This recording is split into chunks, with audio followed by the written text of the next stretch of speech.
screens, it's a plot to drop the IQ. Fighting amongst each other over rumors that don't like you. Prefer us trapped in melancholy with the wood ones of holly. Suggestions that obliterate to camouflage the folly. Attempted mental robbery, executed sloppily. The paupers see this mockery and walk the talk with me. Put the hands up to touch the Akasha, cause you know deep down there's something bigger than your wallet.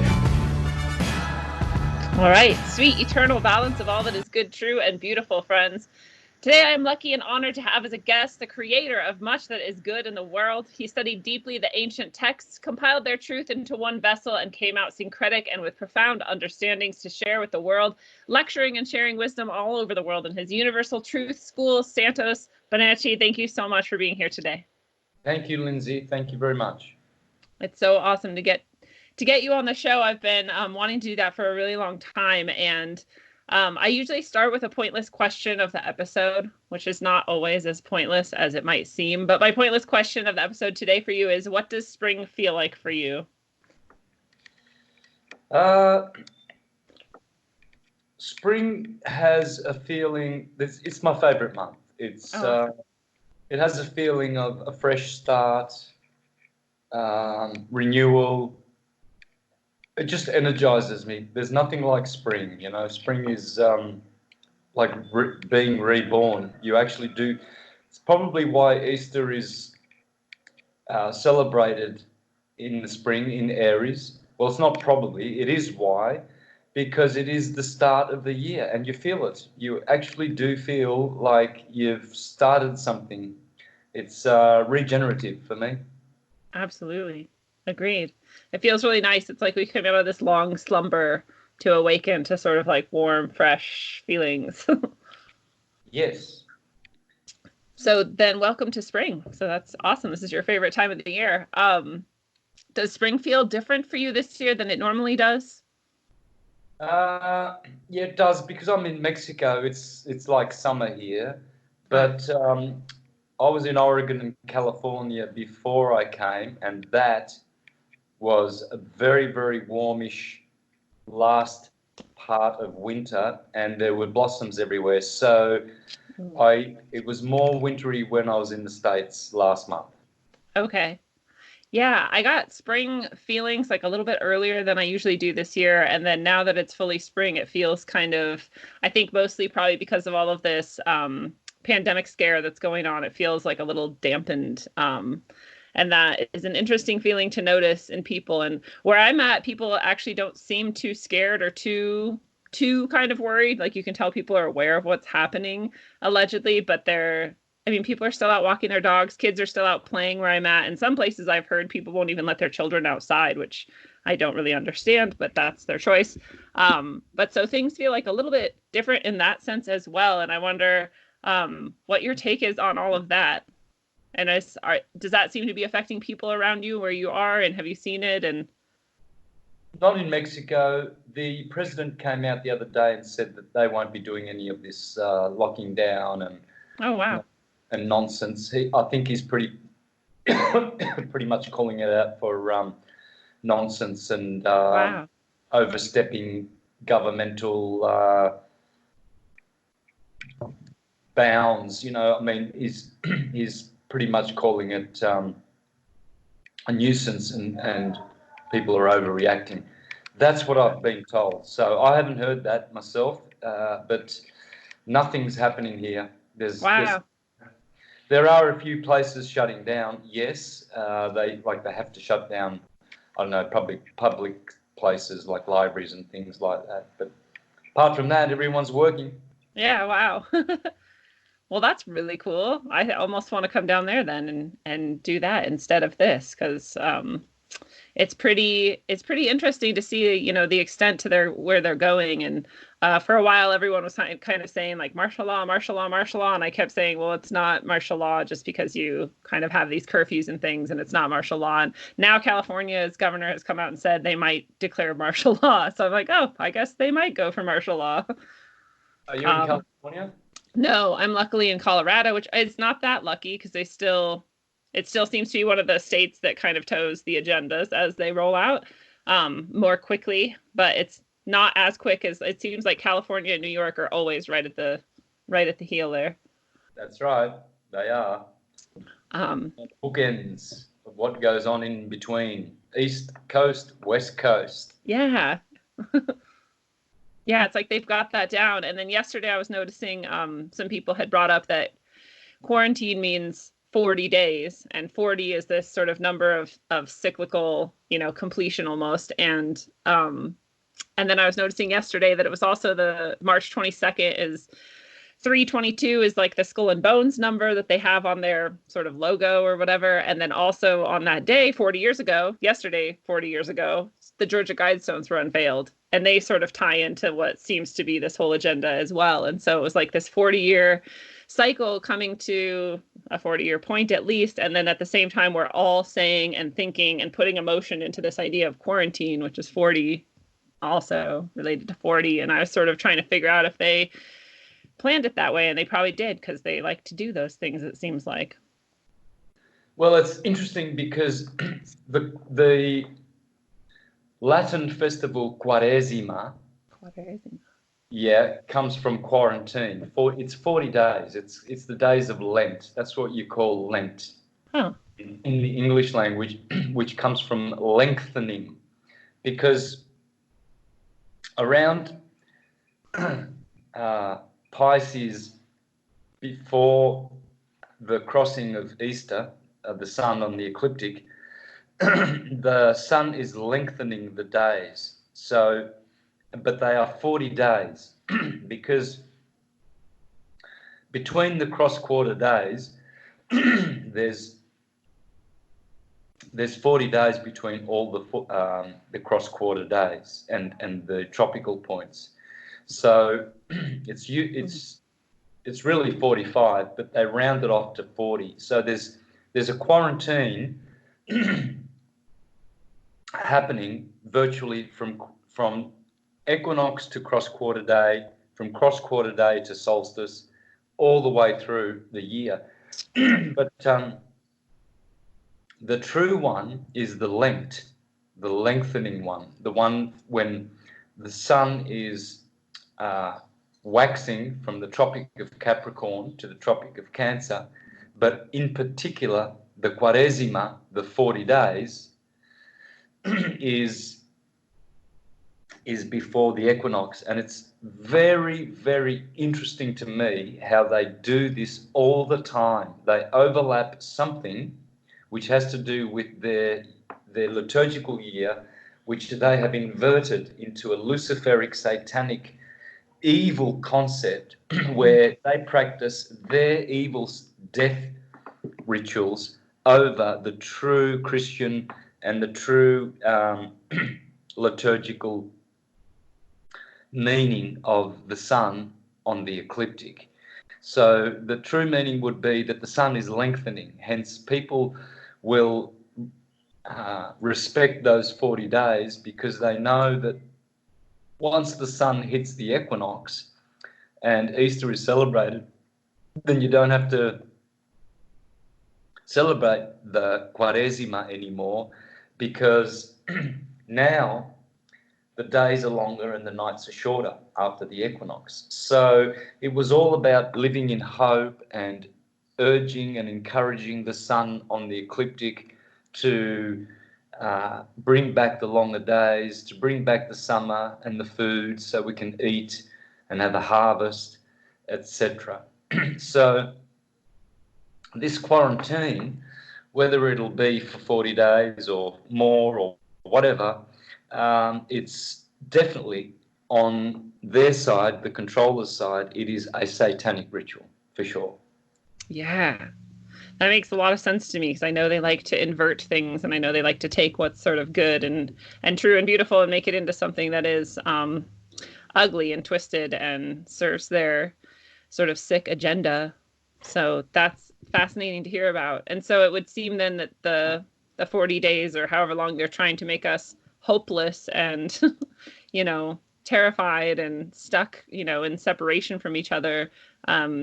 It's like they're really trying to not only use that energy maybe from us, but also stop us from putting sort of our good energy and like coming in sort of connection with the spring and the rebirth and that energy. And it's like a double I mean, it's probably more than a double. It seems like they always have like 6 levels of these things too, where it's not just attacking us on this one way. It's like all of these ways are all like woven into this kind of, I don't want to say masterful because I don't like it, but I mean, it is kind of masterful in a way, the way that they can operate on these long scales and multiple levels at once.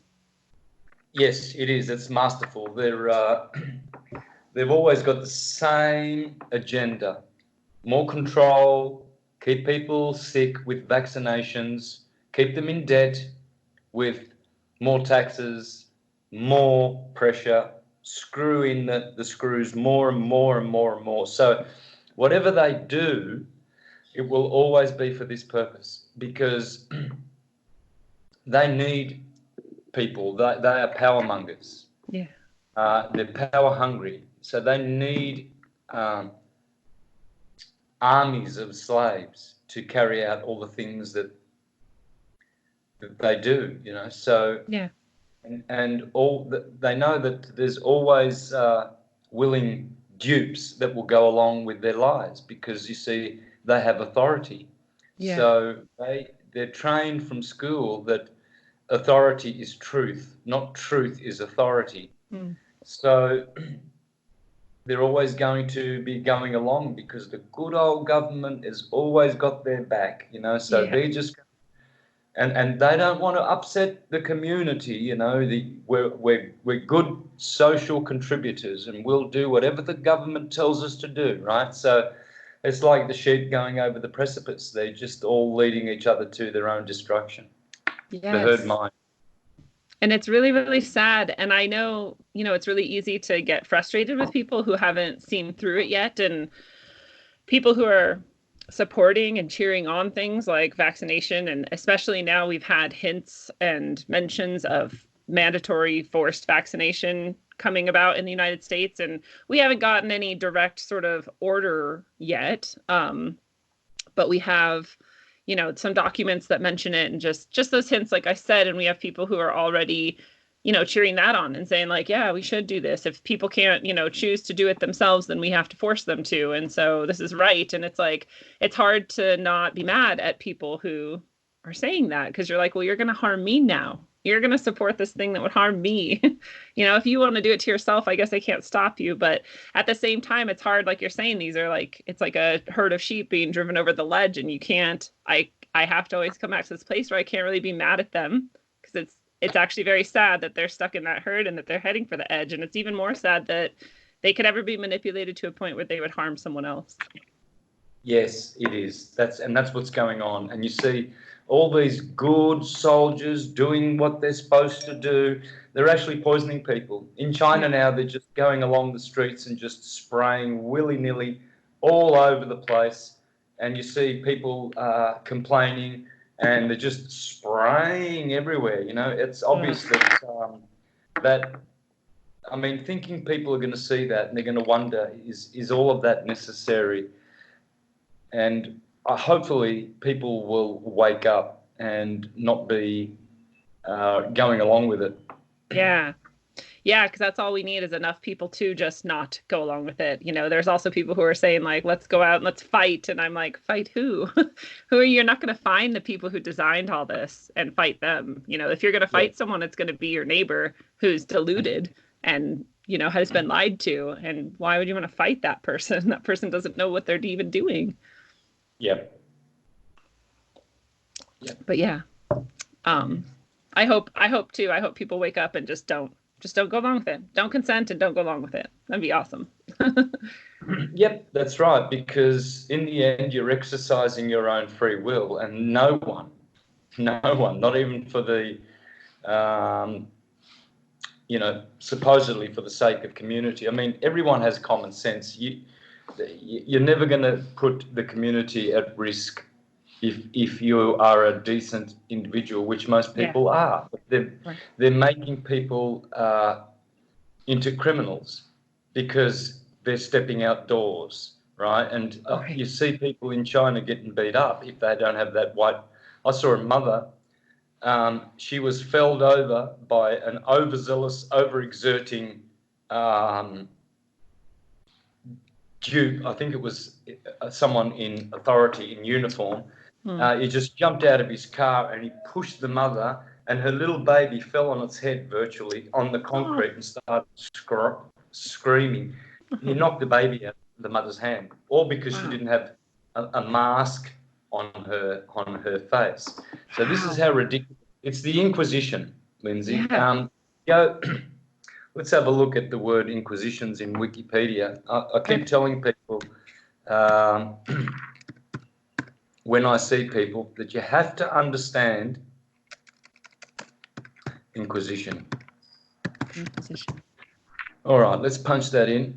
Let's have a look at Inquisition in Wikipedia. This is interesting because the Inquisition is still on. And when I tell people that it is the Inquisition, the only problem on the earth right now is we're under the Inquisition. Huh. That's it.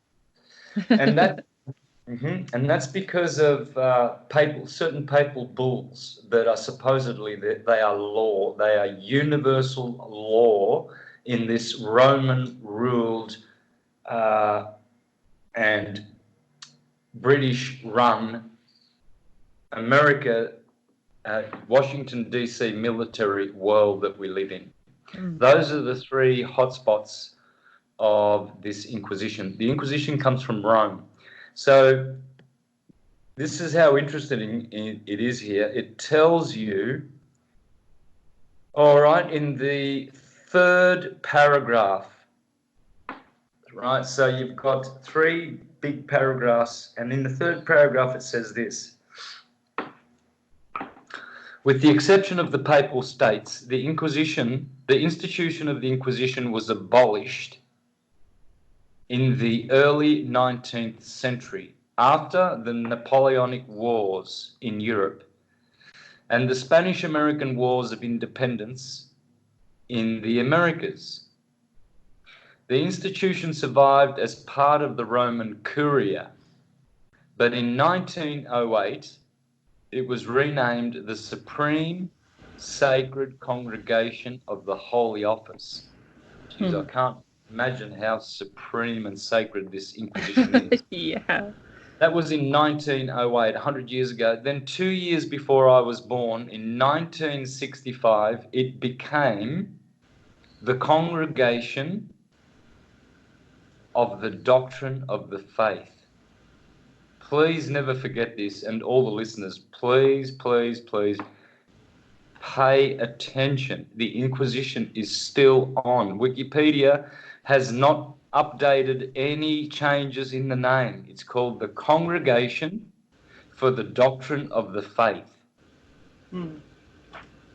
Now, how do you get the doctrine of the faith? Which faith?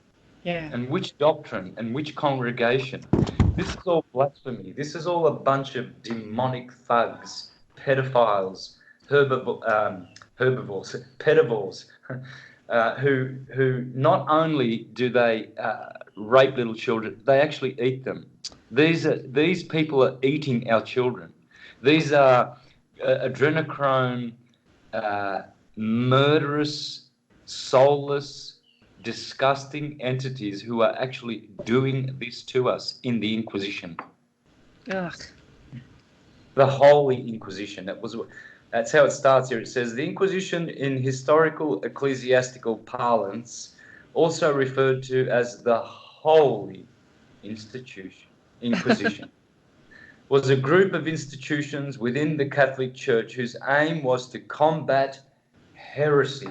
Let's combat people who don't wear masks now. That will be really, and whose children run around bare feet and aren't schooled and vaccinated. And so it says the Inquisition started in the 12th century in France to combat religious dissent.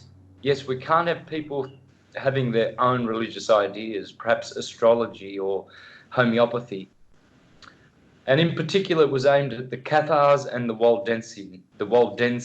I've spoken about these guys a lot, the Hussites, the Beguines, and all kinds of people like the Waldenses, the Huguenots, the Socinians, the Bogomils, these were all groups in the so-called Dark Ages that were dissenting, or in other words, they were not of the same mind as the Catholic Church. They were different, and that's their right.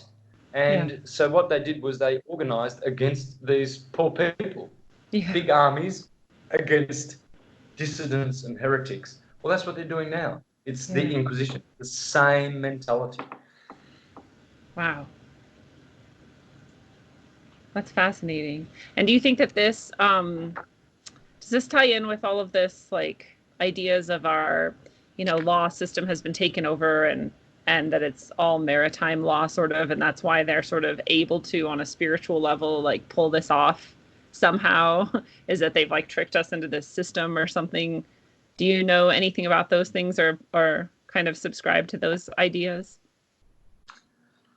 Yeah, well, they lay claim to our souls due to the fact that they have registered our family name and made a trust. So they are acting as trustees. And but really, they're acting as trustees, but they're actually the beneficiaries of that trust. They've turned it around on people, and because people use the family name or the surname, surety name, they are then entering into contract with these people. This is why before any officer of the Inquisition, and by the way, office is a Catholic institution, any office. It's for paying taxes. That's what officers are for. And so officers, officials like policemen and sheriffs, they always need your full name and address, because the address is the address of the office of that name. So you have to, that's why you need a proper address. You can't just have your all caps name without an address. It must be followed by an address with a zip code, and that code belongs to the Vatican. That is the office which you have turned your home into one of the offices, because you are now a what's it called? Oh boy. Now I forget how they've changed. You are a parson. Because you've accepted to be a person. A person comes from parson. So what's a parson? Well, let me just get this right for a start. I only remember the word parson from the Frosty the Snowman song. All right. A parson, a beneficial member of the clergy, a rector or a vicar. Informal, any member of the clergy, especially a Protestant one. So all these Protestant people, I was a Jehovah's Witness, Mormons, Pentecostals, all of these are Protestants, and they are parsons. Because they have accepted a birth certificate, they now have become persons, which is a corporation or a corpse. So they have become a dead parson, which is a person. A parson is live, is living, if you are a parson. So what they've done is, by making these changes of the words, they're called word marks, like trademarks. What they've done is they've made words that are word marks, and they insert those in their legal documents. And when we accept the full name, in my case, Santos Bonacci, because that is Crown copyrighted, they own it, I'm committing fraud. So they can do whatever they want, because I've entered the contract in fraud as they have. It's a fraudulent system, and it's designed to be fraudulent so that anyone who engages in it is immediately engaging in fraud. And this is why the scriptures say, "Get out of her, my people, if you do not want to be sharing in her sins. Get out of Babylon the Great." This system is called Babylon the Great because your registered name is it's not a recorded name. If your name is recorded, it's in the book of life because you're recorded as living and not a stillborn. What they do when they get your live-born record, they then create a birth certificate. Born record, birth registration. Those are two different creatures, and we think they're the same. The born record, if you are born, you've come from a woman. If you are birthed, you come from a ship. So a birth certificate is the certificate that the doctor in the docks where the ships go has just received some items and gives that to the he gives a list of everything that's on the ship to the docking what do they call them? I'm not doing well with words today. I don't know either. For some reason, I'm thinking a bosun, but that's not what it is. No, it's like the dock master. But anyway, that's what you do. And so, when you have a person registered, regis means king. So now that person, that dead corporation, is under the jurisdiction of the king. The king can do whatever he wants to that person. So if you think you're that person and you've shifted over from your live born record, a record is not a registration. It's not belonging to the king. It's for the community to record, to see the records, to know who is on the book of life of the living. Because when you die, you get taken off that book, or rather you get put into a book called the mortuary book, and that's mort means dead. So you go into the book of death, and when you are registered, that is the book of death. Wow. From birth, we're recorded as dead and treated as such, I guess. Yes. So have you yourself done anything to change that situation, according to them? Have you tried to get your name out of a birth certificate registry or get recorded in a book of life or anything like that? Or do you use a different name or? No, I've tried to in the early days when I was onto this, but well, I guess it didn't work. So, yeah. But there are people who have, and they've done it successfully. I've heard the same, and one of them is someone I know, pretty well in real life, and so I trust them, and so I feel like it can be done, and I guess there's pretty precarious steps you have to follow, and letters you have to notarize and send to the right people, and all of this, and I don't know all of those things, but I also wonder then, how do you then go like traveling, for example? Like right now you're in Mexico. How would you use your passport to do those things if you've sort of changed all of that status? Do these legal documents still even apply to you? Well, that's right. Well, this is why I haven't been able to do that. I know some people who have got their diplomatic passports and things like that. So until I learn the process and do it correctly, well, I'll just have to survive as everybody else does. Right. When we're under duress, we're under constraint. Yes. To use this system because we were born in the system. We were trained in the system, and it's such a thorough and comprehensive system. Yeah. That it's almost a entangled web, almost impossible for some people to study on their own and fathom, and unravel.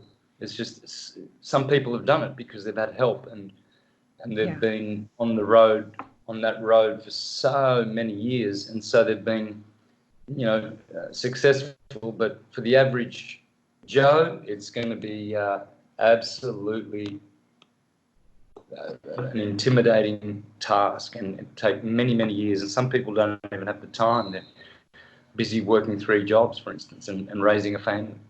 Right. Yeah, it does seem really inaccessible for most people. And I wonder too, I would like to do it just to do it and to be free and to see how this sort of system works and to see what that changes, if anything. And it'd be a really cool experience and experiment to do. But I also feel like, for me at least, I feel like on my soul level, I'm already free and no one can change that. And I sort of, practice this thing where I rescind any contracts that I've supposedly made, in my heart, and take that back and say, like, you can't, it's not fair if you trick me into something without my full knowledge, and I didn't have full knowledge. And so this contract that you think you have is void as far as I'm concerned. And do you think there's anything to that sort of spiritual level of just knowing that you're not a part of that system and kind of proclaiming that and rescinding agreement that you may have given? Oh, yes, of course. Yeah, that's what you should do. That's how to do it. Yeah, write your own contracts and tell them what your orders are, because you are living, and they are living, and no living man has the right to subject another one to slavery and to order them around. No human can do that to another human. They can only do it if you let them have that authority. Yes, because that's what I'm thinking too, like in the moment itself. And I think that's why they go to these great lengths to, for example, convince us that there's a virus spreading around the world, killing everyone, or that, whatever, toilet paper is never going to exist again, or whatever these things are, so that we, at some level, are agreeing to whatever it is they say, like we were talking about earlier, so that we're just sheep being herded along because they have to convince us to agree with them and to go along with it. So if we just don't, that's pretty powerful, actually. Yep, that's right. That's how it works. So once you commit fraud of using their name, they can do anything, because you've actually committed fraud. You don't know who you are. You don't know that you are a living being composed of various elements. You think you are a body. Therefore, they will keep that as their stock, the body, because it comes with the certificate that they are the officers and the caretakers of. They are the what's known as your guardians, because you're wards of the state. That's why we're born in wards, in hospital wards, because that's where the wardens keep their prisoners, and that's where little children who are lost at sea, and they come in as shipping goods. Once they get a certificate, that certificate is basically a stock and a security on the stock market. Yeah. Yeah, so it's a slave market. It's people trafficking. It's the Pope is the #1 people trafficker. And do you think that a lot of these people, clearly the Pope knows what's going on, I would think, but do you think that there's many people who even actually know that this is the system, the people who are kind of working actively for the system, like, I don't know, a random politician, let's say, do you think that they even have any idea that this is the system, or do you think they're just kind of, moving along like every other sheep, and they're getting some benefits, some extra benefits over the other sheep by playing this role, and so they just start doing it blindly? I'm not sure. I'm sure that one thing is true, that only the ones that need to know. So they know who needs to know, and they know who's not to be trusted. Honest people cannot be trusted. They will tell honest people how the system really works. They will only do it with degenerate, deviant-hearted criminal types, which they know by sight. It's not a hard thing to tell. Criminals are criminals. They make themselves felt. You can feel their energy. And once they get a feeling for the creepiness inside, that these people will do anything, they'll sell their mothers, they'll rape their mothers, they will murder their children, they will murder other people's children. Once they get a sense that people will do that, they're in this club, the murdering club. Yuck. It's so disgusting. Yeah. And then, oh, what was I going to ask next? I just totally lost my train of thought. Oh, just that they've, clearly, just like we were talking about with the, with this alleged pandemic and whatever, it's like they clearly had this system just mapped out with a fine detail a long time ago. And, and people are, having their revolutions or, even coming to entirely new, so not actually, but supposedly new continents and trying to start again, or all of these situations over so many thousands of years where you'd think people are trying to be free or live as they're truly meant to be, perhaps. And still these people have a plan for that too. And it's like, do you see any sort of end or break in their domination of this plane and their plans sort of failing at any point? Or what do you think? Where do you think all of that's sort of heading? Well, I have a motto for that. Evil cannot prevail, it can only fail. So it's a matter of time. It's only a matter of time, and it depends on us and our awakening. This is why I spend a lot of my days trying to awaken people, trying to give them gems of truth which might spark them off on a path to awaken something in them. So everybody goes, bing, I know what I have to do. I'm a teacher, or I'm a healer, or I'm a motivator, I'm a warrior, I'm a truther, I'm a researcher. We have to know our role. I know my role, and I've done it, and I'm doing it, and I will not stop doing it until the true light comes back on this plane, because I know the potential I have, and I know the potential that others have, and we're not living it. No. None of us are living. I'm not living my potential. I'm like a billionth of my potential, and I don't like that. I don't like being limited, restricted, or conditioned. I don't want any of that. And I will know the truth that will set me free. And that's the truth that I'm teaching, because it is the truth. Truth doesn't come from me. Truth comes from itself. Yes. I'm just telling it forth. It stands on its own merits. If it's the truth, it's spoken forth, and people will recognize it. The true ones will recognize it. The false ones won't. Yeah. They will laugh. They'll try and point and poke holes at it. They will try and decry it. They will try and ridicule it, because they are cowards. They sit there and they have nothing at all to give but lies, and they are cowards. And you'll be surprised how many cowards and degenerates have been born on this plane. And this is what the world is churning out in their institutions of education, churches. They are churning out degenerates. They're not ascending anybody. They're not causing people to really improve. Even when they put them in jail, they call them correctional services. When I was put in jail, that was twice for doing this work. I went to a correctional centre because I needed to be corrected. Yeah. And in jail, I met people who were put there because they had cures for cancer.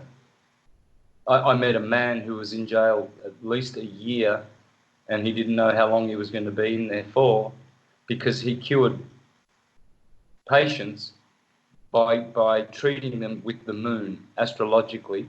Wow. For their cancer, and he healed them. He cured them. Wow. See, that's the sort of people I met in jail. I didn't meet a lot of hardened evil criminals. I met a lot of poor lost souls who didn't know how they got themselves in there, because they had speeding fines, or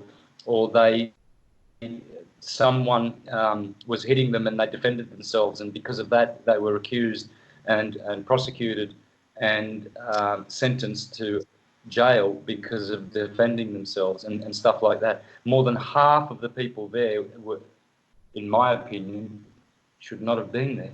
And they call those correctional services. People are not being corrected. No. Every day I woke up in jail, and someone would be walking around with black eyes, a new guy. There was always someone who got picked on, or someone who got into trouble and got killed. There was always someone getting killed. There were lockdowns all the time because some guy just committed suicide. Some guy got bashed to death. And these guys don't even know how they got in there. You know, they haven't got intent and criminal hearts. Yeah. It's because of using that name. So are they ascending people? Are they helping anybody? No, they're not helping anybody. They're helping themselves, because when you put someone in jail, they tell you it costs $100 a day to keep someone in jail. Oh, it's costing us so much tax money, the taxpayers. That's a lie, because what they do is they hypothecate their security, their birth certificate bond, on the stock market and make millions. So every day I was in jail, I was making millions for the lawyers who were laughing, drinking champagne and cocktails and caviar at my expense, because their accounts swell up the more people they have in the prisons, because now they've got more securities and more bonds that they can trade on to the Chinese and to the Russians and anyone who buys them all around the world on the stock market. So they make investment bonds, they make insurance bonds, they make bid bonds, they make betting bonds, and this is what they call the futures market and securities, and because we have been securitized by our surety bond, our sure name, our surname. It's a surety. Interesting. I never knew that that's what futures and securities were, and that's even more disgusting. It's just like another aspect of the human trafficking that they're doing. It is. Right, and they're literally doing that on every level. Yeah, it is only human trafficking. There's no other way of. It's the Inquisition. Yeah. Human trafficking and the Inquisition are in full force. Look around today. It's just called coronavirus. And corona is just another way of saying coroner. And the coroner is the guy who examines dead bodies. And his name is based on Kronos, the Grim Reaper, Satan, the god of this world, old man Time, who knocks on your door, the Grim Reaper, the night before he takes you away. So it's the coronavirus. Time's up. Time's up.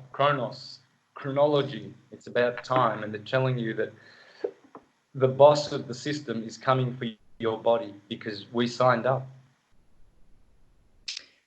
Do you think that if Satan is the god of this world, and like the Gnostics sort of said that the god of this world is actually the evil god, but then that also is the creator god, do you think that Satan created people? Well, Satan cannot create anything because Satan is time. Chronos. Time has no properties.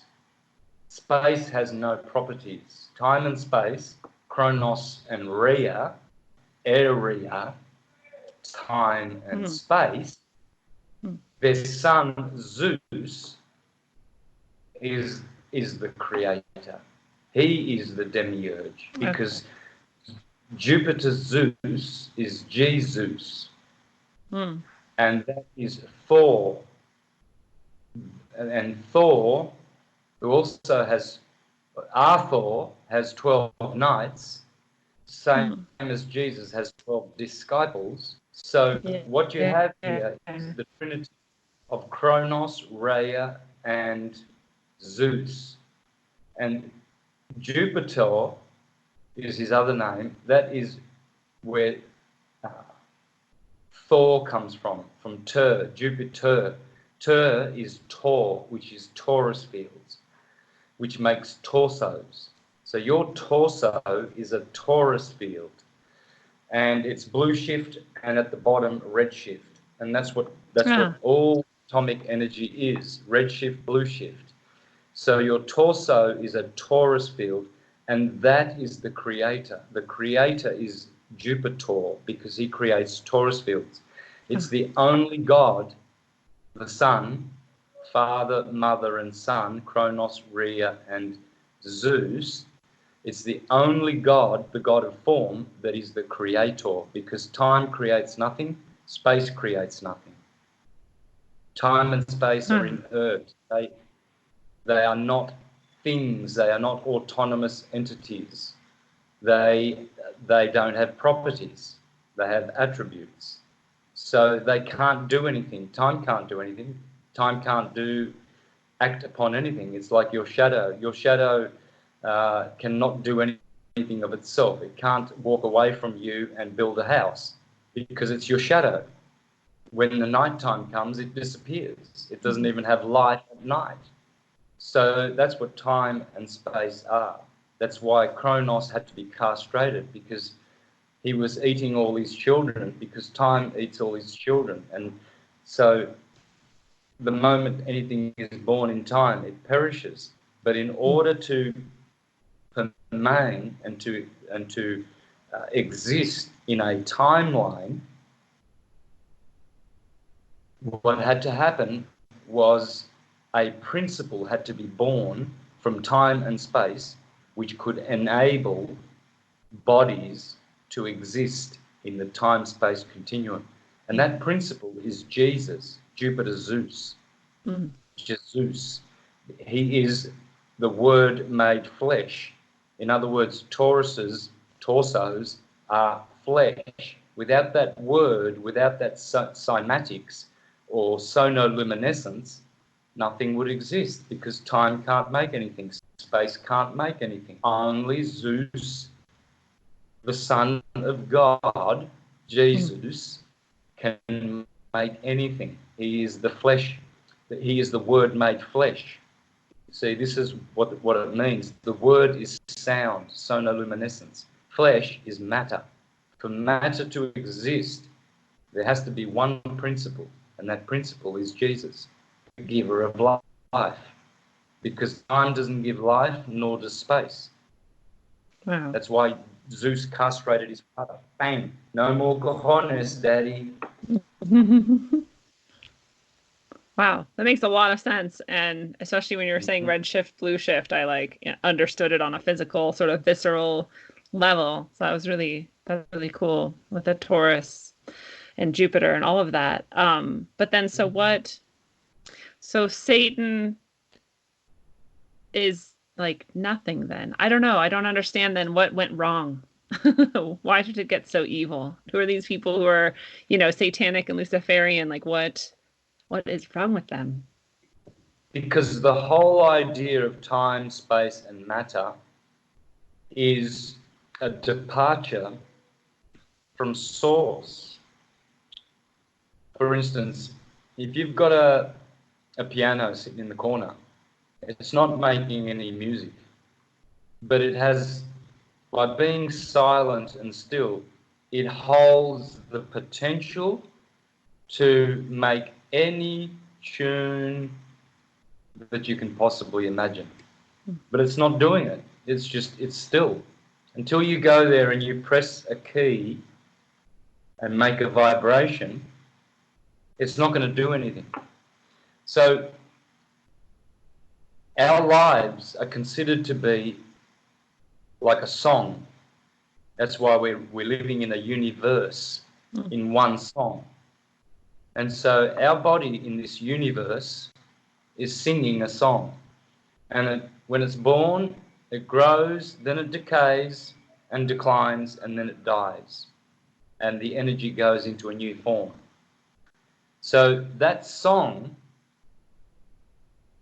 because it's not stable, your body is not stable. From one day to another, you look in the mirror, you're changing every day. I notice when I look in the mirror every day, I change from the day before. Yeah. I wake up in the morning and, wow, I've changed. Because we're constantly changing. Therefore, that's the illusion. Yeah. Because a lot of people, they don't see the change. Only after decades, oh, I've got a wrinkle. Oh, I've got grey hair. I'm changing. And they're so slow that they don't see the change every second. Every breath you take, you are changing. You're transforming, transcending. Everything. Everything is energy, and it's in flux. And so that is considered evil because you can't preserve it. You can't, like a photo. Sometimes, oh, let's take a photo. We need to save this moment. this moment. Yes, click. And even the photo, the moment you have it in your hand, it's getting old and decaying and changing. And so you can't preserve any of it. You just have to go with the flow. Mm-hmm. It's changing by force. That's evil, because evil means wave. The waveform. The sin of Eve is the sine wave. Oh, wow. So when Adam and Eve fell, it means they fell from cause, unconditioned, unlimited, to effect, conditioned and limited. Limited bodies. You have to eat, drink, poop, wee, sleep, survive. Not many people like all that. Some people don't like eating. They become breatharians. I don't like eating. Yeah. Oh, yes, I enjoy eating when it's tasty. We all enjoy eating, but we don't like to eat. Yeah. You see what it's doing in the shopping centres? People are getting hurt. They're getting stabbed for a bit of toilet paper or the last cucumber on the shelf. That's a condition.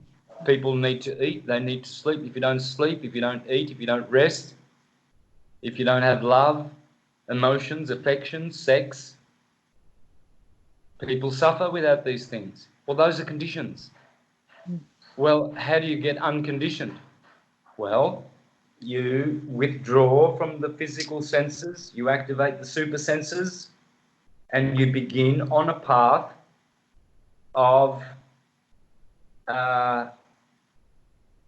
weaning yourself off all these things that you think you need. You know, you don't need 3 full meals a day. That's a lie. They say you can't go 3 days without drinking. That's a lie. That's a lie. They say you can't go 30 days without eating. That is a lie. I've gone 62 days without eating solid. So, wow. Yeah, there's many lies that have been perpetrated and perpetuated in this evil system. And evil is the wave, because the waveform is where decay begins, in the wave. The moment you strike your piano key or your guitar string, the moment you strike that string, it vibrates and creates waves, sound waves. They are decaying, no matter how beautiful they are.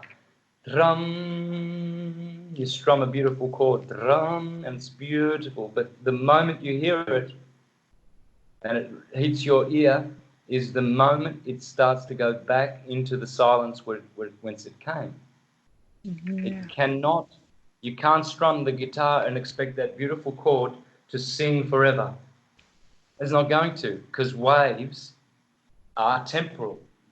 They are finite. They are not eternal and infinite. They are temporal and finite, and you are a wave. Your body is a vibration made of atoms called anatomy. Anatomy. Yeah, so your tommies, your atoms, they are waves. And so that is evil, because waves only exist, or rather, let me be more accurate, vibratory waves only exist in the material temporal world. Vibrations do not exist in the transcendental world. Radiation waves do, not vibratory waves. A vibration, vibra comes from abra, vabra, abracadabra. or Abraham, or Abraxas, or abrasion. Vibration is abrasion. This is abrasion. And abrasion is what causes electricity. So this is to be avoided. The waveform world, the material world, it's a fall. So when Adam and Eve fell,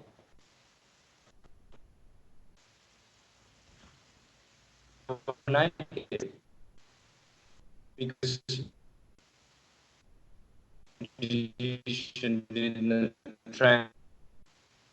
there are no bodies. Well, there are, but they're called transcendental bodies. They're not physical bodies. They've got a transcendental form. You can perceive them, but they don't have any solid vibration to them. So that's what evil is. It comes from the word vibration and wave. Vibration wave. It's a satanic wave because it's red shift, blue shift. Red is Satan, Lucifer, and blue is Jesus, the good energy. Red shift, blue shift. It's proton, electron. Protons are red, hence the word pro means red, and L, electron, denoting electricity, it's blue shift. Wow. It's a compressing left-turning wave. Blue is, and red is right-turning radiating wave. Radiation, gravitation. So this is gravitation, blue shift, chakra, and radiation is red down.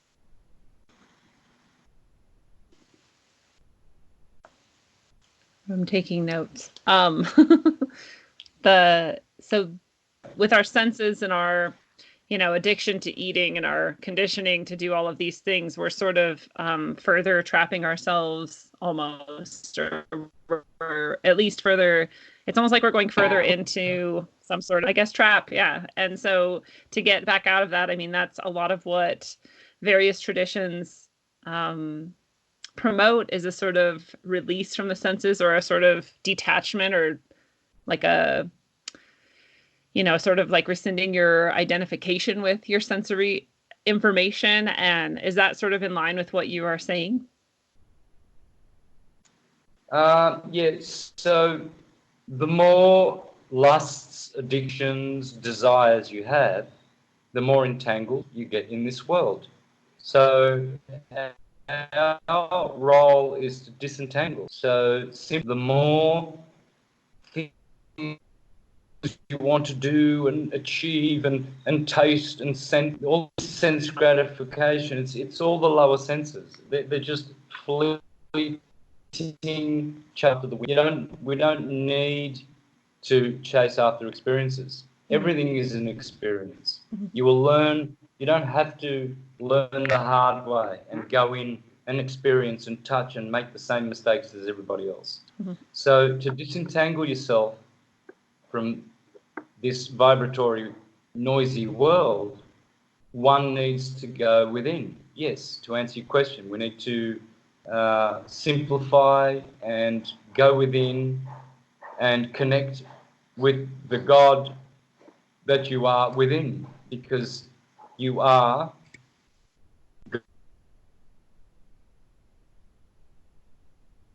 so that's the wonderful nature of humans, that we are gods and that we are Almighty God as well, just that we're not Almighty God in quantity. We are in quality. So, but quantitatively, we cannot say we are God. We can say we are God qualitative. We are exactly the same substance as God. There's only one thing. There is only God. When people say, oh, there is no God, or is there a God? My answer is, there is only God. There's nothing else. Nothing else exists. Only God exists, and you are God. And everything that has an atom in it which vibrates and pulsates is God, because all is atom, all is atomic. It makes sense to me. Isn't there something in Egyptian lore and history where we used to worship or venerate or say Atum, and then it changed to Amen. Do you know what I'm talking about? Amen. Yep. Amun is that's what Amun is. Is So the one? Atum is the hidden Atum. Okay. Amun is the hidden Atum. It's talking about black light.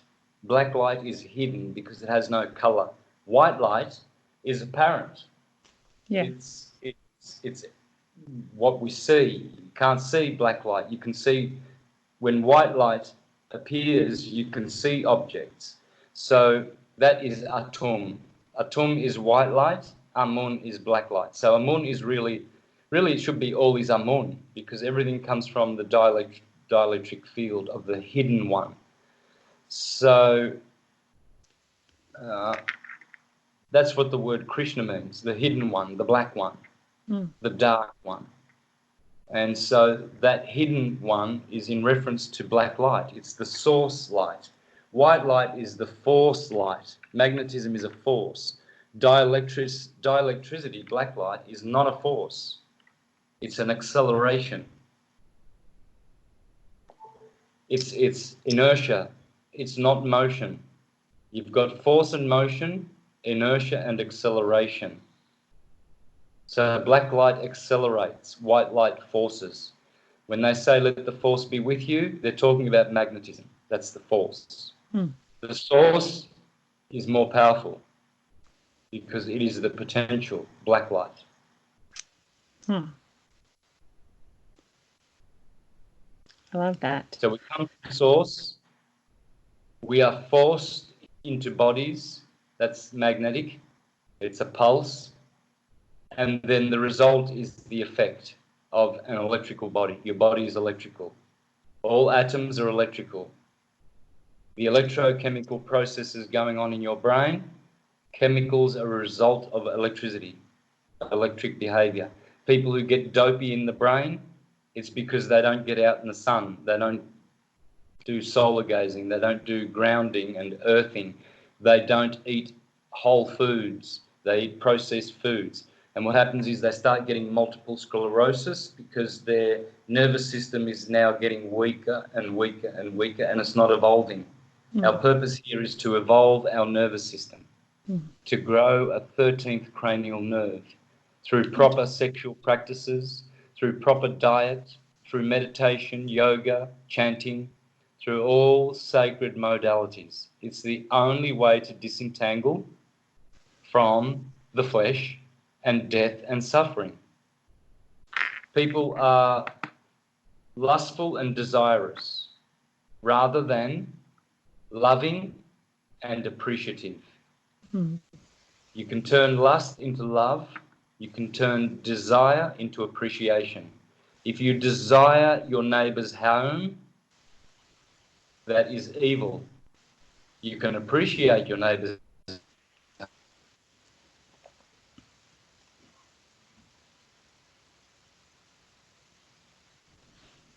Uh-oh.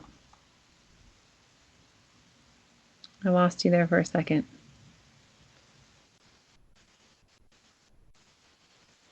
I don't know if you're... Sorry? Oh, I Can you couldn't hear hear me? you for a minute, but I know on the video it still comes through. I just didn't hear what you said, but Okay. but when All you're right. talking about the 13th nerve, you know, that we're trying to create, I have so many questions, and I actually don't know how much time you have. Do you need to go soon? I can do another, say, 20 minutes. Okay. So the 13th nerve, is that related to the sexual practices that we learn in various like tantric traditions, or I know in like some Gnostic traditions you're supposed to, for example, bring yourself to the sort of verge of orgasm and then not orgasm, refrain from orgasming, or is it a different sort of sexual practice that you think is the way to go? And am I correct in even associating that with the growing of the 13th nerve? No, that's it. Okay. You're correct. And that's the sort of stuff that I'm teaching. It's called White Tantra. White Tantra. So, yeah, white Tantra. Black Tantra is ejaculatory sex. That's the left-hand path.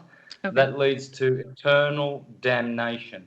Anyone who willfully ejaculates can rest assured that they will never ascend. Probably never. They may one day ascend after many, many cycles of reincarnation, but not this life. No chance. Because that's called crucifying the Christ. Because the sperm and the ovum, they need to be retained. They have the nutrients and the materials to develop the nervous system.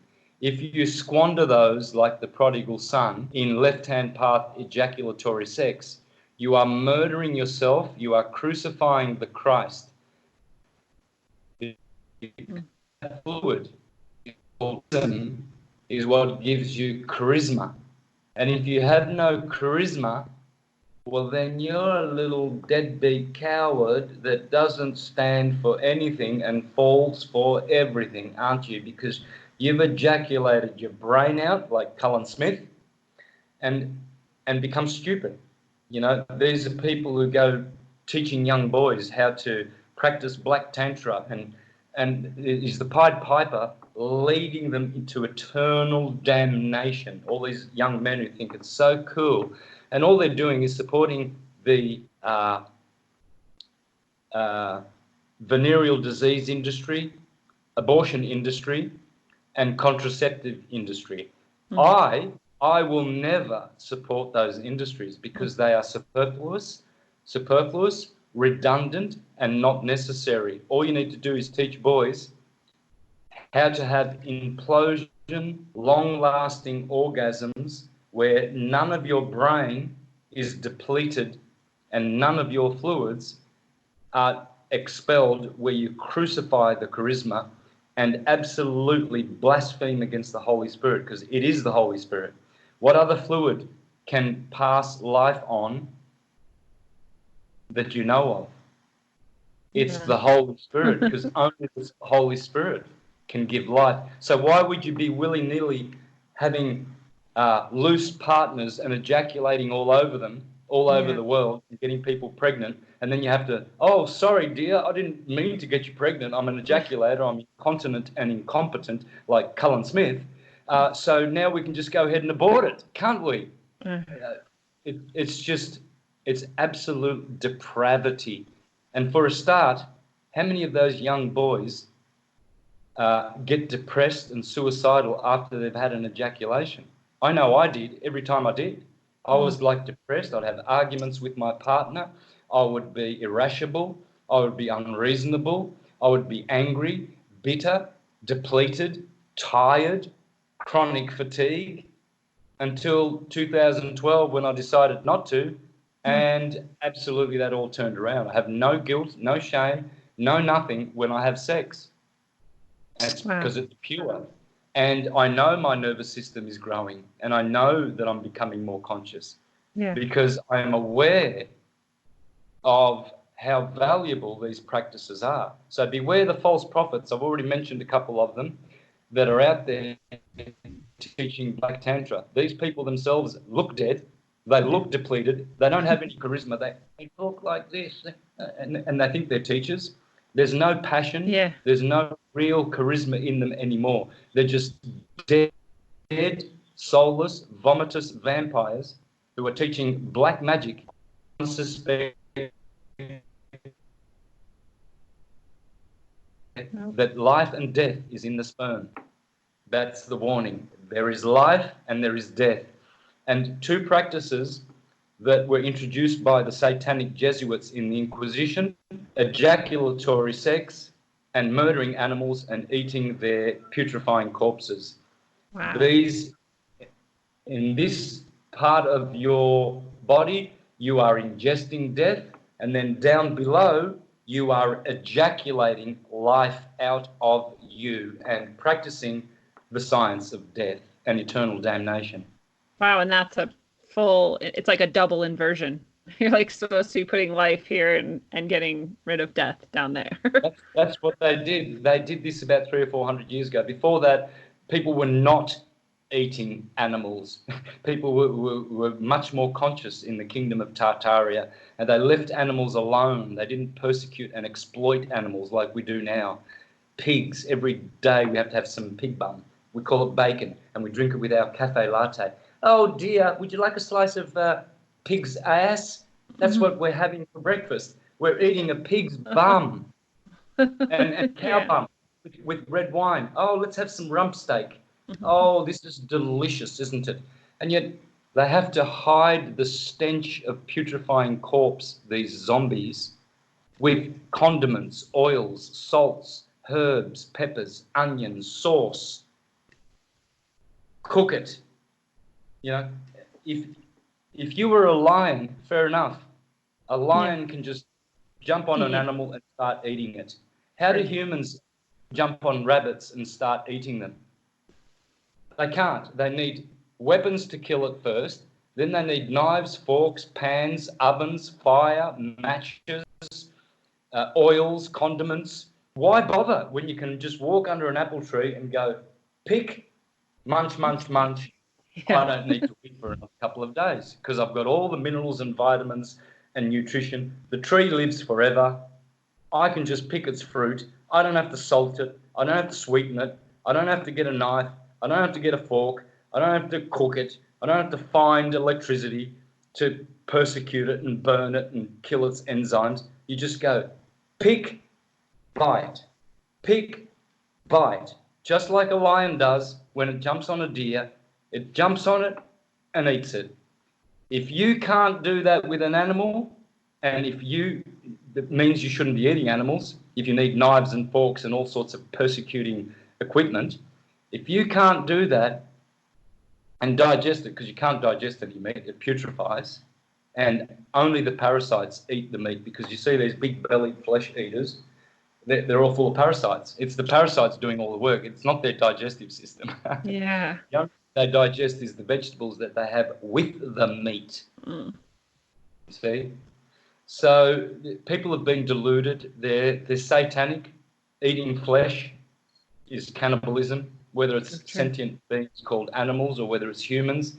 These are satanic, vampiric cannibals which will be condemned to everlasting damnation. Even if you have a bite, even if you eat a fly, you can go to hell, according to the Buddhist system. And even if you step on a fly, let alone eat an animal, how gross have we become? How deviant and how degenerate that we have to steal the lives of animals because we need protein and iron. Well, you can get 2 times as much protein from a piece of broccoli than you can get from a piece of steak. And that steak would have been appreciated where it was on the cow's bum. The cow needed its bum. Humans don't need to eat their bums. So what I say to flesh eaters who say, oh, I love my meat, as if it's their meat, I say, well, you are 2 things. You are a bum and you are a corpse, because you eat dead corpse and you eat bum. You're a corpse and you're a bum.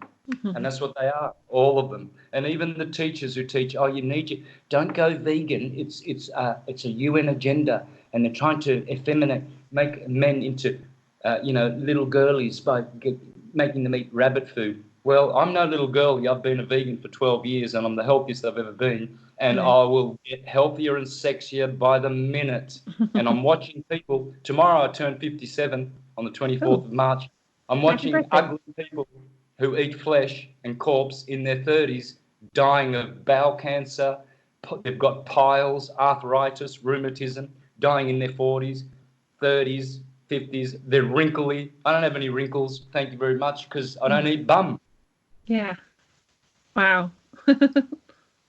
Well, happy birthday. That's amazing. Not a bum eater, because then you're not a bum. So I like to rub it in, because I get people every day writing to me, telling me how important it is to eat flesh, Santos. You're looking skinny. Well, thank you very much. I'm the syncretist. I'm the one that knows syncretism. And how I got it was through vegetarianism. Bum eaters will never get this syncretism. They will never know diddly squat, ever, because their consciousness has been dumbed down to the level of an unconscious animal. The moment you have any particle of animal flesh, you have been dumbed down to a satanic, ignorant level, stupid, probably forever. Wow. Mm-hmm. And do you think these people who are then eating even worse, I would say, babies and humans are then, I mean, are they, they're clearly like reducing themselves and not able to be their full selves and conscious. And so are they being, do you think they're being animated or used by other entities that are kind of coming through those vessels that have been made into nothing? Of course, the moment you eat a bit of cow flesh, that cow's DNA is now in you. You can't deny this. If you sit there and go, oh no, that's ridiculous. Well, it's not. You've just ingested animal DNA. That transmutes, that translates into their frequency, possesses you. They now own your ass. If you eat ass, you get your ass owned by the flesh that you eat. And then, but see, this is where they get smart, these flesh eaters, because they're so stupid. They say, oh yeah, but now you're a vegetable because you eat vegetables, and you're fruity because you eat fruits. No, it's the minerals that are digestible that we get from plants and fruit. You can't do that with animals. You cannot get those minerals. It comes from plants. So what you're getting is you're getting mineralized. Your consciousness is getting electrified. Because why? Simple. Because plants digest. Animal putrefies. Whatever digests is what then is transmuted. See, digestion is metabolization. It's a transmutation process. So whatever plant you ate, it transmutes into human consciousness. Animal, because it putrefies, you don't transmute. It's useless killing an animal and eating it, because you've done yourself harm and you've done the animal harm, because that animal was learning and growing and also living out its role, and so it can experience what it had to, so we can go to the next level. When you kill it, you ensure that it reincarnates again and again and again, and you keep it locked in this system. It's wanting to grow.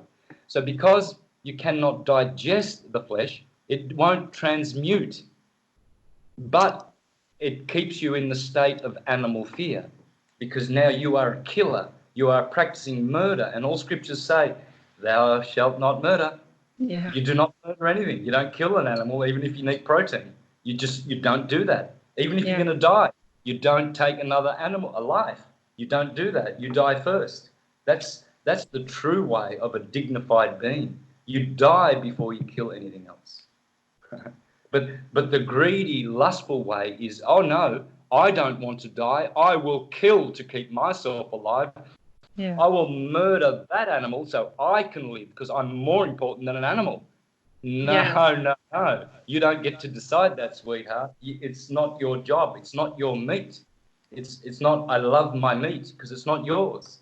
It belongs to the animal. Well, and I think we're kind of trained into, I mean, we're obviously trained into that, but I think we're trained at an even deeper level with these stories of people who, like the Donner Party or whatever, where they're trapped in the winter and so they have to eat each other. And it's like, well, they didn't have to. But now we're being told that not only should we, kill and eat anything, we should even kill and eat each other if that's what's necessary, because that's how you survive. And it's like, well, you're going to die anyway. So do you want to die having had this experience of eating your family? Like, that's crazy to me, but these are like the stories that we're sort of told, when you're in this dire situation and you're like stuck in the woods or whatever, like you're going to eat another person. It's like, I've always been like, I would never, ever do that. I'd rather kill myself if I was like that crazed that I couldn't stop myself from killing a human and eating it. It's insane to me. And think about what would the breatharian say, who's sitting there watching you murder something just so that you can survive for another 2 minutes, and then die after Yeah. you've murdered someone else. You've survived for a couple of days, and then you're going to die anyway. Yeah. And you're going to die with guilt on top of that. And there's the breatharian going, oh, well, there's a stupid idiot born every day, isn't there? These are people who love to reincarnate so they can come back here and eat and poo.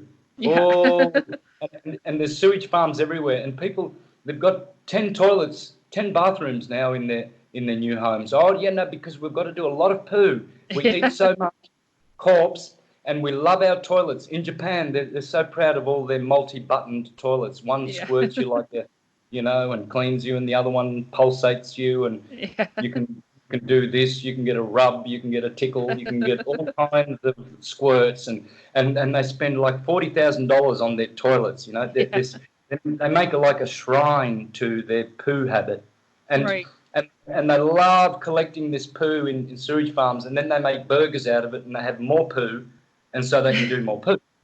It's like the poo cycle.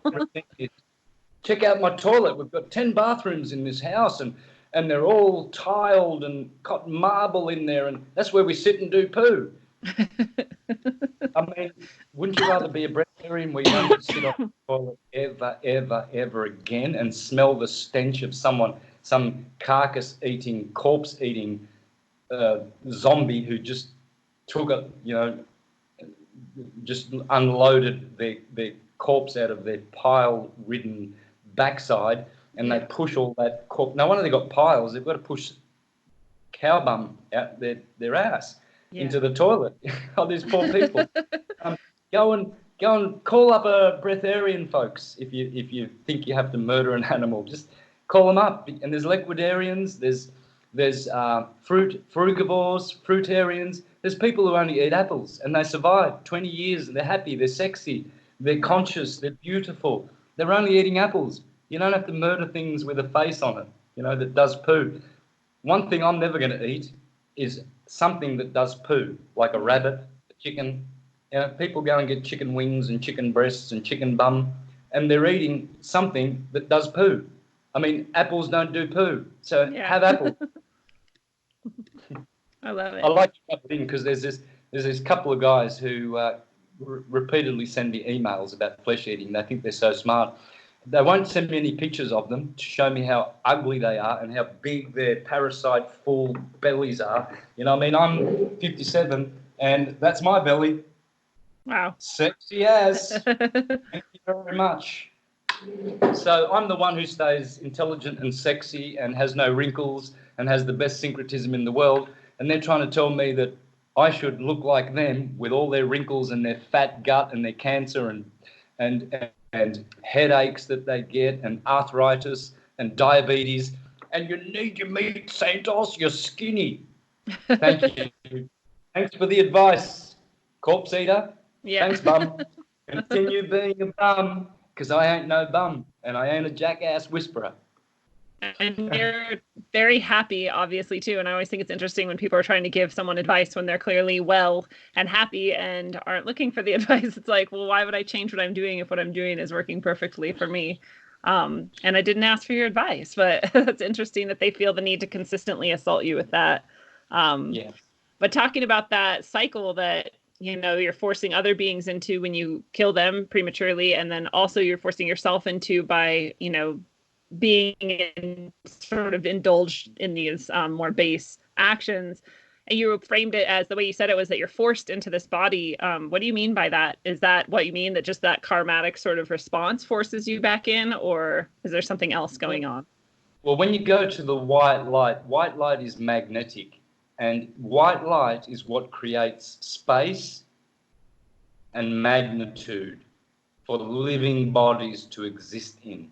So when you go to the white light, you come back into incarnation, it's called. And when you go to the black light, you go back to where there is no lack. That's what the black means. It's where you have to go back, because it's the still light. If you want to not reincarnate, you must go to the black light. It's the source. And that's where stillness is. White light is force force and motion, and it will force you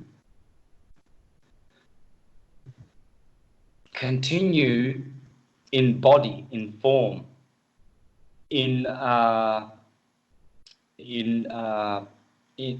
form is in atomic waveform is what I'm trying to say. So white light is responsible for that. Black light is you hear of black holes, dark energy, dark matter. That's all dark. It's black. So because they know that is the source, that is where everything comes from. That's the potential. The power is the white light. So we're constantly told to go towards the light, and that we should, you know, when we die, we're going to see the light, and we should go towards it, and all of our families there, and all the good things are there. But in reality, we should maybe like turn around and go the other way. Yeah, look, it's not bad light, but it's just about reincarnating. You won't go back to source. You'll just have another life. It's not bad. It's an option. And most people who take the white light option, they're not ready for the black light. And so you don't want to tell them anyway. It's no use telling them saying, let me just get rid of that. It's no use telling them to not go to the light. It's no use, because they wouldn't, even if they had a note and said, don't go to the white light when you die. Don't. And then they see the white light, and then they see the note, don't go to the white light. They will still go to the white light because they're compelled to. It's compelling. It's something that they have to do knowingly, you know. And that's how we got here, Lindsay. That's how we got into incarnation, because we knew we had to. I know that I had to come here and help others, because that's all I do. And I've done that since I was a little boy as a Jehovah's Witness, with very, very few years where I wasn't doing that, probably 7 or 8. But I was knocking on people's door, serving Jehovah, trying to save people, being very zealous, always preaching spiritual things. Well, now I'm doing it correctly, because now I'm a syncretist. You had the right urge, just not the right like pathway. That's right. So, but that's all I want to do, and that's all I do. And we're very grateful for it. Will you, as we're closing things down, tell people where they should go to connect with you or find more of you, or get into whatever you are offering coming up, if there's any projects you have or any of that sort of stuff? Okay, so what I'm doing is, what I have is 2 sites. My YouTube channel is Mr. Astrotheology, one word, and my website is universaltruthschool.com. And that's where you'll pretty much find all my material. And Facebook is where I publish everything that I'm doing. I've been doing a lot of lives here in Mexico at all the temples, Teotihuacan, Tepoztlan. At the moment, I'm in Oaxaca, right down south.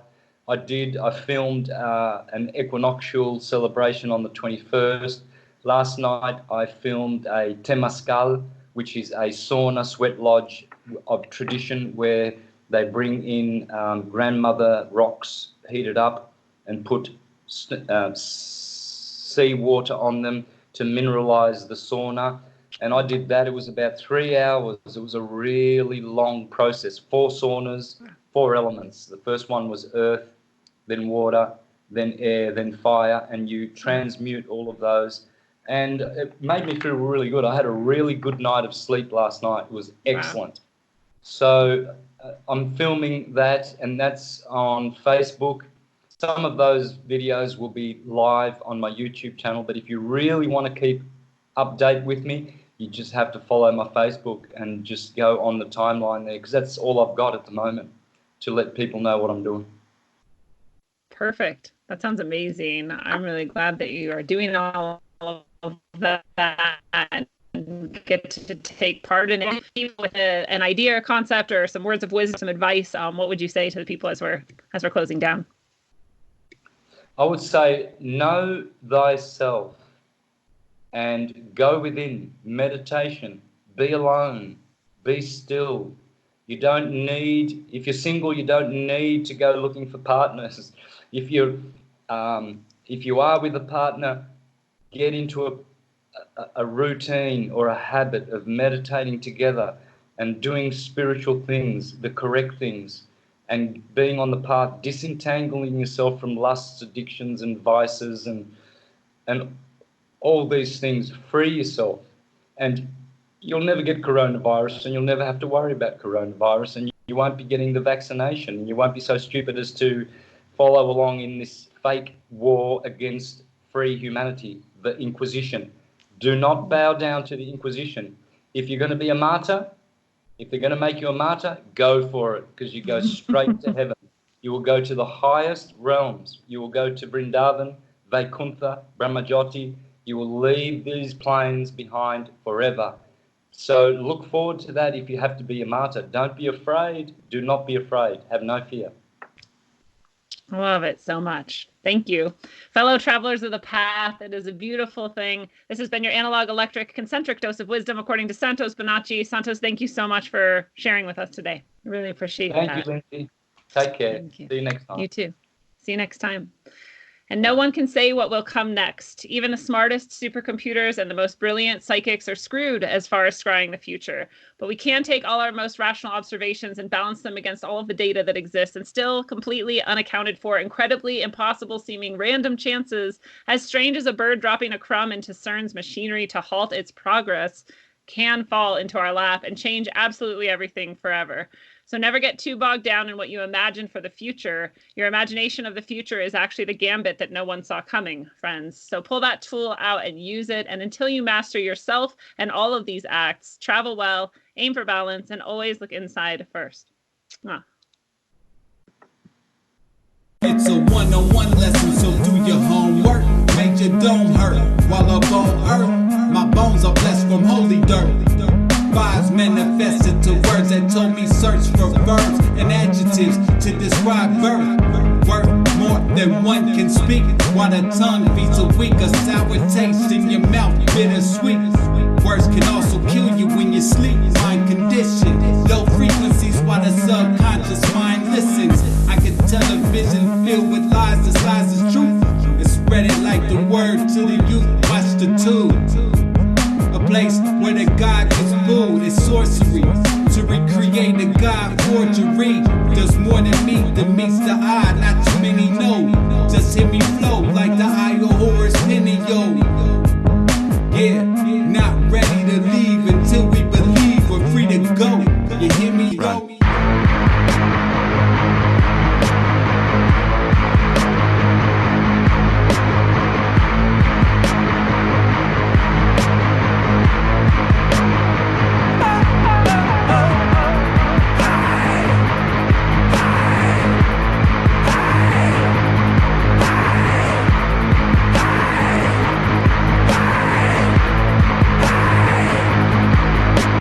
Sculpted from the ether, the material will eat ya. Stuck on this plane, lanes use jet fuel to greet ya. The dimensional three ain't meeting me on top of the fourth. Didn't climb Jacob's ladder to squab with a sword. Forge with Yggdrasil, branch down, try quiet your lamps now. Ascension past the matter that they slam out they damn mouths. We ain't on land now, but they over understand. Sacrificing wisdom, hoarding dumber, kosher, wicked hands. Putting faith in worthless worship of the mortals. Artificial portals, mass ingestion of the black goo. Bioengineered morsels, conversing with machine elves. Bypassing maggots, they stuck on Android screens now. I'm scrolling emerald tablets. Moloch living lavish, off the back to the savage. Them clasped hands at the Sabbath. Smack of energy damage, they done twisted the tongues. With nanotech in the lungs, the awakening's begun. All they really can do is fucking run.